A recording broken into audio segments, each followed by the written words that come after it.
All right, today we are going to learn about another inventor, Thomas Edison.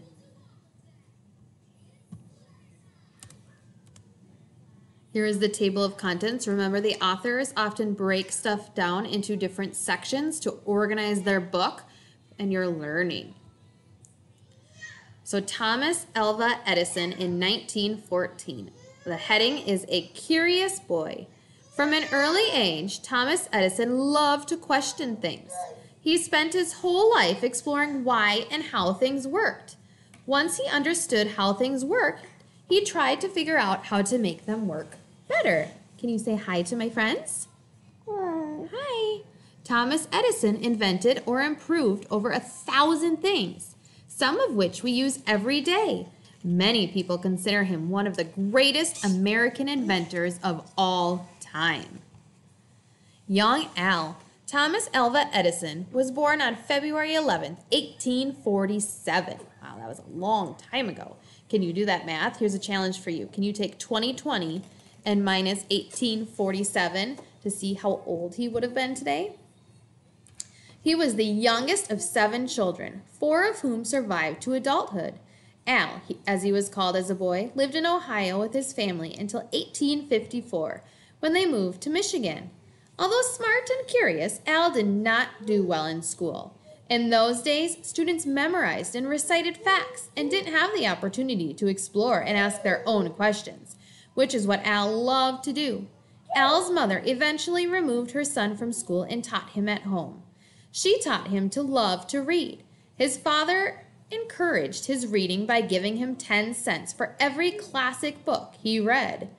Al's parents allowed him to take a job with the railroad when he was just 12 years old. He sold food and newspapers to the passengers. Al used the money he earned to buy books and science supplies. He was allowed to set up a science lab in a baggage car until an accidental fire ended his experiments. He also around this time, Al lost most of his hearing. As an adult, he would say someone grabbed him by the ears and pulled him onto a train. The story could not be confirmed, so they don't know if that was a true story or not. Thomas Edison at 14 years old. When Al was 15, he saved a young boy's life. The boy was about to be run over by a boxcar when Al grabbed him and carried him to safety. The child's grateful father, who was a telegraph operator, offered Al an apprenticeship. As Al grew older, he traveled around the country as a telegraph operator. He now preferred to be called Tom. He continued to be interested in science and spent most of the money he earned on books and supplies. He liked to work the night shift and use his days for experiments. Edison's improved telegraph. Edison the inventor. After a few years, Thomas Edison decided that he wanted to become a full-time inventor. Some of his early inventions were improvements on the telegraph machine. For example, he found a way to send 2 messages and receive 2 messages at the same time. So he could send and receive messages. Wow, at the same time. That's interesting. Earlier telegraphs could only send and receive 1. Edison received his first patent for an electric vote counter in 1869. The invention did not do well. So even though his inventions didn't do well and might have failed, do you think he gave up? No, I don't think he gave up. Let's read to see what he ended up doing. Edison continued to invent. He once said, "I never allow myself to become discouraged under any circumstance." Did you know that the telegraph let people communicate before the invention of the telephone? It used a code of dots and dashes or a short and long beeps to form letters. Edison at work and outside of the lab. A new lab. Edison found business partners and began to manufacture some of his inventions. In 1876, he built a lab for his science experiments in Menlo Park, New Jersey. It was the first nonprofit research lab in the world. People called it the Invention Factory. Since multiple inventions could be worked on at once, there, Edison worked tirelessly for many hours each day, and many of his employees worked just as hard. Edison writing in a notebook. and some pages from his notebook. Edison sketched his ideas in notebooks and gave the sketches to his 25 workers, who then made working models. In all, Edison filled 3,500 notebooks with all of his ideas for inventions. Not all of those ideas worked, but Edison said, "Negative results are just as valuable to me as positive results. I can never find the thing that does the job the best until I find the ones that don't do it." Wow, he pushes through and he perseveres and he does not give up, does he? Important inventions. Edison also improved other inventions. Alexander Graham Bell had invented the telephone in 1876. The first versions required people to yell into the receiver to make themselves heard. The farther away the telephones were, the worse it was. In 1877, Edison and his team developed a way to make a caller's voice louder and clearer, even over long distances. Here's a telephone from 1877 with Edison's improvements. Edison's family. Edison married Mary Stilwell in 1871. They had 3 children, Marion, Thomas Jr., and William. Mary died in 1884. Edison married his second wife, Mina Miller, in 1886. They had 3 children, Madeline, Charles, and Theodore. Edison working on an early version of the phonograph. From his work on the telephone and telegraph, Edison had an idea. He wanted to record words and play them back. This idea led to the creation of the phonograph. The first thing Edison recorded was a nursery rhyme, "Mary had a little lamb." To everyone's amazement, the machine played back the words. Some people didn't believe it. They thought that someone was talking in another room.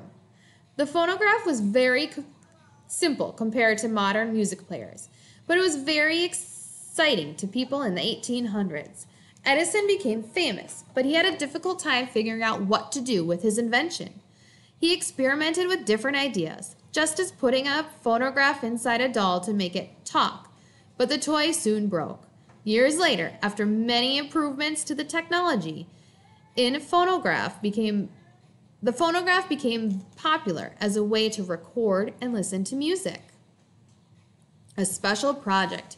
Edison wasted no time starting the next project. For many years, people had tried to find a practical way to use electricity to make light. Many inventors created light bulbs, but the bulbs either burned too brightly or dimly, or burned out too fast. In 1878, Edison became determined to solve the problem and sought out investors to help him. Edison and his team worked around the clock. The first challenge was to find a material for the filament, the part of a light bulb that glows. Edison's workers tried thousands of different materials until they found one that worked. Edison opened the lab for visitors to see his team's accomplishments. People were astounded when they walked up a path and entered the lab, which was brightly lit with electric lights. Soon, everyone wanted electric lights. The second challenge was creating an electrical system that could light a building and even a city. In 1881, Edison moved to New York City to help start the first electric power plant. Eventually, power plants in hundreds of countries were making it possible for people to switch from gas and oil lamps to electric lights. The War of the Currents. In the 1880s and 1890s, Edison and his electric companies were involved in fierce competition with another electric company led by George Westinghouse. Edison's method of delivering electricity was called direct current, or DC. Westinghouse claimed another method called alternating current, or AC, which was invented by Nikola Tesla, was a better, safer method. AC eventually became dominant. The Telegraph and Telegraph. Other exciting news. In 1887, Edison moved into a larger lab in West Orange, New Jersey. Around that time, he was shown a machine that played multiple still images in very quick successions. The things of the images appeared to be moving. Edison requested that one of his workers, William Dixon, works on a machine that could record images and also a machine that could project them. Dixon and Edison would invent the kintograph, a motion picture camera, and it would the Telegraph, a projector that would allow one person to watch the movie through a peephole. Edison also tried to link sound with the images of this new invention. He found it too difficult to get the sound and pictures to match, so his films were silent.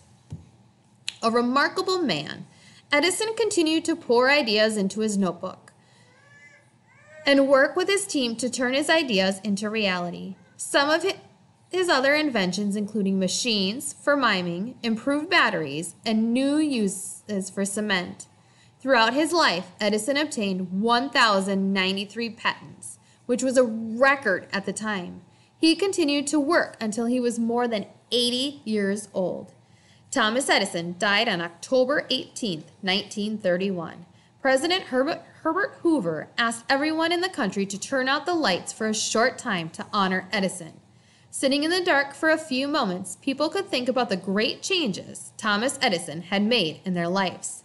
As Edison once said, if we do all the things we are capable of doing, we would astound ourselves.